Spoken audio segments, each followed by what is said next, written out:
안녕하세요. 역사의 온도 36.5입니다. 우리가 역사를 바라보는 온도는 과연 몇 도일까요? 우리가 흔히 알고 있는 역사 속 왕들은 아주 간단하게 정리됩니다. 누구는 훌륭한 성군, 누구는 나라를 망친 폭군. 그렇게 나뉘어 기억되곤 합니다.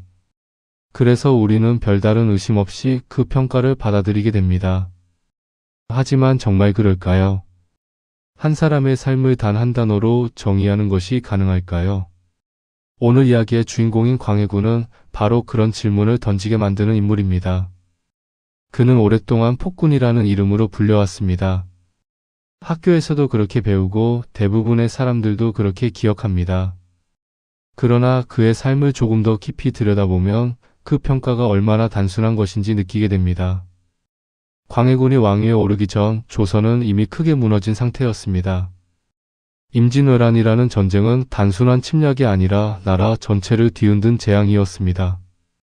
수많은 백성들이 목숨을 잃었고 살아남은 사람들 역시 삶의 기반을 잃었습니다. 논밭은 불타 사라졌고 집들은 무너졌으며 마을은 텅 비어버렸습니다. 전쟁이 끝났다고 해서 상황이 나아진 것도 아니었습니다. 오히려 그 이후의 삶이 더 힘겨웠습니다. 나라의 재정은 바닥이었고 군사력도 약해져 있었습니다. 백성들은 하루하루를 버티기 힘들었고 국가 역시 언제 다시 위기에 빠질지 모르는 상황이었습니다. 이런 시기에 왕이 된다는 것은 영광이 아니라 감당하기 어려운 책임을 떠안는 일이었습니다. 광해군은 선조의 아들이었지만 척자가 아닌 서자였습니다. 이 점은 그의 삶에 큰 영향을 미칩니다.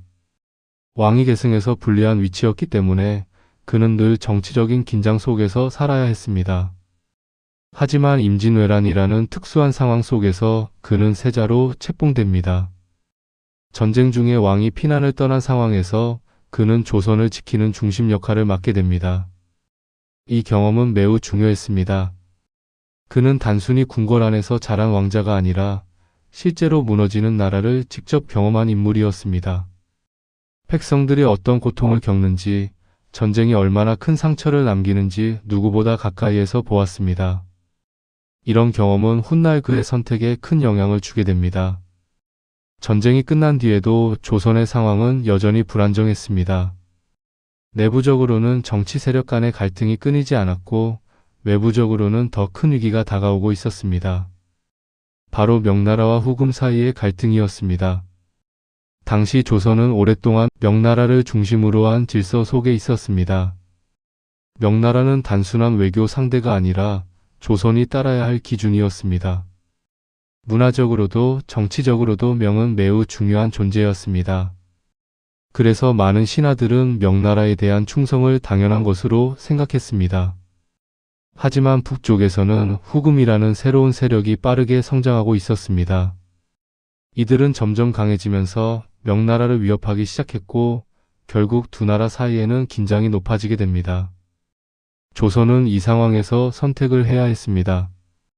기존의 질서를 지키며 명나라 편에 설 것인지 아니면 새로운 강자로 떠오르는 후금과 관계를 맺을 것인지 결정해야 했습니다. 이 선택은 단순한 외교 문제가 아니었습니다. 그것은 조선의 미래를 좌우할 수 있는 중요한 문제였습니다. 그리고 동시에 어떤 선택을 하든 큰 위험을 감수해야 하는 상황이었습니다. 이때 광해군은 한 가지 결정을 내립니다. 그는 한쪽을 선택하기보다 두 나라 사이에서 균형을 유지하는 길을 택합니다. 흔히 말하는 중립 외교입니다. 겉으로는 명나라를 존중하는 태도를 유지하면서도 실제로는 후금과의 충돌을 피하려고 했습니다. 이 선택은 매우 신중한 것이었습니다. 이미 전쟁으로 큰 피해를 입은 조선이 또다시 전쟁에 휘말리는 것을 막기 위한 판단이었습니다. 광해군은 누구보다도 전쟁의 무서움을 알고 있었기 때문에 같은 일이 반복되는 것을 막고 싶었을 것입니다. 하지만 이 결정은 많은 신하들의 반발을 불러옵니다. 특히 명나라에 대한 의리를 중요하게 생각하던 사람들은 광해군의 정책을 강하게 비판했습니다. 그들에게 중립외교는 비겁한 선택처럼 보였습니다. 명나라를 돕지 않는 것은 도리를 저버리는 일이라고 생각했기 때문입니다. 이 갈등은 점점 더 깊어집니다. 단순한 의견 차이를 넘어 서로를 믿지 못하는 상황으로까지 이어집니다. 정치적인 긴장은 점점 높아지고 왕과 신하 사이의 관계도 점점 멀어지게 됩니다. 광해군 역시 이런 상황 속에서 점점 강경해집니다. 왕권을 지키고 전국을 안정시키기 위해 강한 조치를 취하기 시작합니다. 그 과정에서 정적들이 제거되고 많은 사람들이 희생됩니다. 이러한 사건들은 훗날 그가 폭군으로 평가받는 중요한 이유가 됩니다. 하지만 여기서 우리는 다시 한번 생각해 볼 필요가 있습니다. 과연 그는 단순히 권력을 유지하기 위해서만 그런 선택을 했을까요? 아니면 혼란스러운 상황 속에서 나라를 지키기 위한 방법이었을까요? 그는 외교뿐만 아니라 내부 문제 해결에도 많은 노력을 기울였습니다. 전쟁 이후 무너진 국가를 다시 세우기 위해 여러 정책을 시행합니다. 토지 제도를 정비하고 세금을 조정하며 궁궐을 복구하는 등의 일들을 추진했습니다. 이런 정책들은 당장 눈에 띄는 성과를 내기보다는 장기적으로 나라를 안정시키기 위한 것이었습니다. 특히 백성들의 삶을 회복시키는 것이 중요했습니다. 전쟁으로 모든 것을 잃은 사람들에게는 하루하루의 삶이 가장 큰 문제였습니다. 광해군은 이런 현실을 외면하지 않으려 했습니다. 그는 나라가 다시 서기 위해서는 백성들이 먼저 살아야 한다고 생각했을 것입니다. 그럼에도 불구하고 정치적 갈등은 멈추지 않았습니다. 오히려 시간이 지날수록 더 심해졌습니다. 서로에 대한 불신은 점점 깊어졌고 결국 한쪽이 무너지지 않으면 끝나지 않을 것 같은 상황으로 흘러가게 됩니다. 그리고 결국 그 순간이 찾아옵니다. 더 이상 갈등을 견딜 수 없었던 정치 세력은 행동에 나서게 됩니다. 바로 인조반정입니다. 이 사건은 단순한 권력 다툼이 아니라 조선이 어떤 길을 선택할 것인가를 두고 벌어진 큰 충돌이었습니다. 반정을 일으킨 세력은 광해군의 정책을 강하게 비판했습니다. 그들은 명나라에 대한 의리를 저버렸다고 주장했고 왕으로서의 도덕성을 잃었다고 비난했습니다. 또한 내부 정치에서 많은 희생을 낳았다는 점도 문제로 삼았습니다. 이 모든 이유를 내세워 결국 그들은 왕을 끌어내리는 선택을 하게 됩니다. 광해군은 그렇게 왕위에서 쫓겨나게 됩니다. 한때 나라를 이끌던 왕이 하루아침에 모든 것을 잃게 된 것입니다. 권력도 명예도 그리고 자신을 지키던 모든 기반도 사라집니다. 그는 폐위된 뒤 제주도로 유배됩니다. 더 이상 왕이 아닌 한 사람으로서 조용히 살아가야 하는 삶이 시작됩니다. 그의 마지막 시간은 기록으로 자세히 남아있지 않지만 충분히 짐작해 볼 수는 있습니다. 한때 나라의 중심에 서 있던 사람이 모든 것을 내려놓고 살아간다는 것은 결코 쉬운 일이 아니었을 것입니다.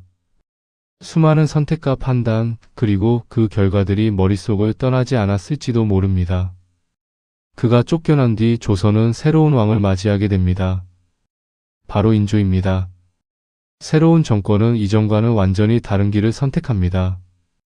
명나라와의 관계를 더욱 강화하고 후금과는 분명하게 대립하는 방향으로 나아갑니다. 이는 많은 신하들이 원하던 선택이기도 했습니다. 겉으로 보면 이 선택은 옳은 것처럼 보였습니다. 전통적인 질서를 지키고 도덕적인 기준을 따르는 길이었기 때문입니다. 명나라에 대한 의리를 지키는 것은 당시 조선 사회에서 매우 중요한 가치였습니다. 그래서 많은 사람들은 이 선택이 나라를 바로 세우는 길이라고 믿었습니다. 하지만 역사는 언제나 예상대로 흘러가지 않습니다. 시간이 흐르면서 후금은 점점 더 강해집니다. 그리고 결국 조선과의 충돌을 피할 수 없게 됩니다. 그렇게 시작된 것이 정묘호란입니다. 전쟁은 다시 한번 조선을 흔들어 놓습니다.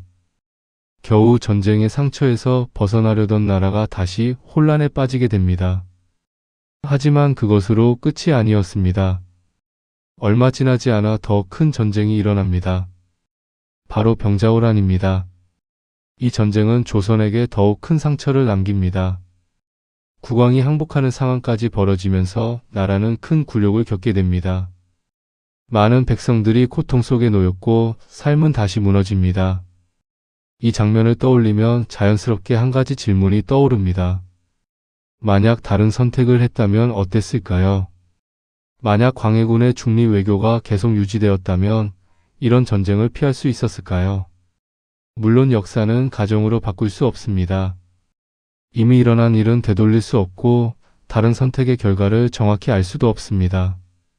하지만 분명한 것은 광해군의 선택이 단순히 잘못된 것이라고만 말하기에는 이후의 결과가 너무나도 무겁다는 사실입니다. 그의 중리 외교는 비겁함이 아니라 어쩌면 가장 현실적인 선택이었을지도 모릅니다. 강대국 사이에서 살아남기 위해서는 때로는 감정보다 냉정한 판단이 필요합니다. 그리고 그는 그 판단을 했던 인물이었습니다. 시간이 흐르면서 사람들의 시선도 조금씩 변하기 시작합니다. 과거에는 단순히 폭군으로만 기억되던 광해군이 점차 다른 모습으로 다시 조명되기 시작합니다. 그의 정책과 선택을 당시의 상황 속에서 이해하려는 시도가 이어집니다.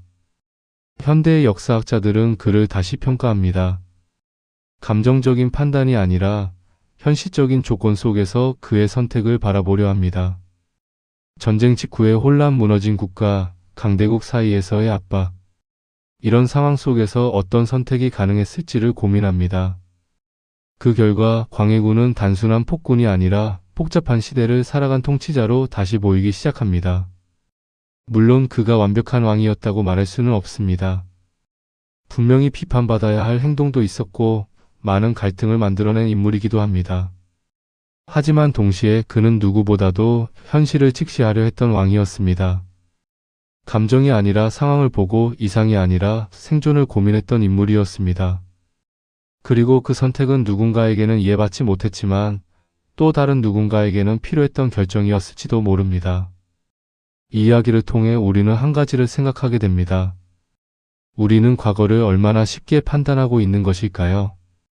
결과를 알고 있는 지금의 시선으로 그 당시의 선택을 단정짓고 있는 것은 아닐까요? 역사는 단순히 정답을 맞히는 문제가 아닙니다. 그것은 수많은 선택과 그 결과를 이해하는 과정입니다.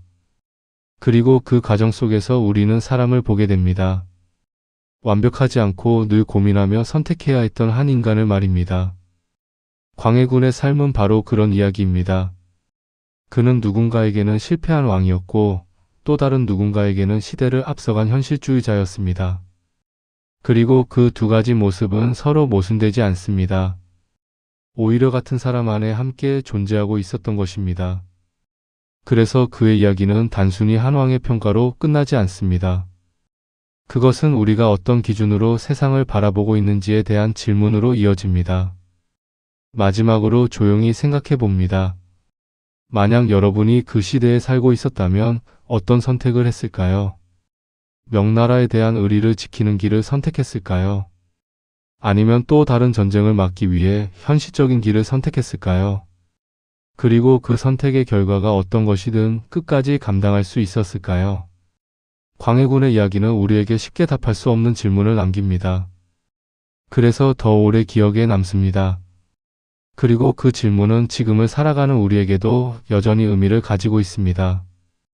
역사는 지나간 이야기가 아니라 지금을 이해하게 해주는 이야기이기 때문입니다. 오늘 역사의 온도 36.5에서 준비한 이야기는 여기까지입니다. 여러분의 마음속 광해군은 몇 도의 온도로 기억될까요? 댓글로 여러분의 생각을 들려주세요. 다음 시간에도 사람 냄새나는 뜨거운 역사의 이야기로 찾아뵙겠습니다. 구독과 좋아요는 역사의 온도를 높이는 큰 힘이 됩니다. 시청해주셔서 감사합니다.